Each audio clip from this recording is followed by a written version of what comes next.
રામ ને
વાલીના મોજને સંતાડો અને મારા ભેરવને મને ડર લાગે છે, ભૂલ લાગે છે, મારો ભેરવ મને ઘરી જશે ને કે હા આઈ કે તને સંતાડી દેવો ત્યારે રામજી ભગવાનને પંથા ગુંજર ઓઢારે છે અને એમનું મસ્તક ઉપર હાથ પડી જાય છે। ત્યારથી રામા પીરે ગુરુ માની લીધા અને પેણ વચન હતો, મારા ભેરવને વચન આપેલું હતું કે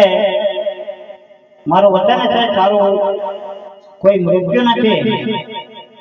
અને એવું વરદાન આપી દીધેલું એટલે કાળા ભેરવને એમ થઈ ગયું કે મારા જેવો કોઈ છે નહીં એટલે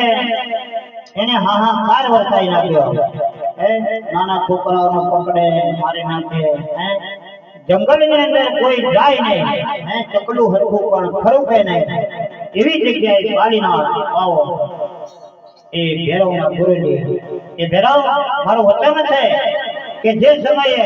મારો બીજો શિષ્ય પેદાશ થશે ત્યારે તારો મૃત્યુ અવશ્ય છે, નક્કી છે। પણ કે ગુરુ મહારાજ તમારે ગુરુ તમારે ચેલો મૂળવાની જરૂર જ નથી, તમારે બીજો ચેલો બનાવો જ નહીં, કાંઈ વાંધો નહીં। સમય પાકી ગયો ભેરવનો અને રામોપીર ભગવાન ત્યાં લડુ લોડીવા ગયા અને બાવા મારીનાથે કંઠા ઓઢારી અને ભેરવ આવે છે કે ગુરુ મહારાજ અહીંયા મને કોઈ મનુષ્યની સ્મેલ આવે છે, મને ખાઓ કે અહીંયા કોઈ નથી, હું જાતે મનુષ્ય મને ખાઈ જા કે ના એમ કરીને એક બાજુ ધક્કો મારી અને એને ખાડી મૂકે છે અને જ્યારે ભેરવ અંદર જાય છે મડુલીની માં અને જ્યારે કંઠા ઓઢાડી કંઠા જ્યારે પકડીને જાય ભેરવ થાકી ગયો, એટલી કંઠા થાકી ગયો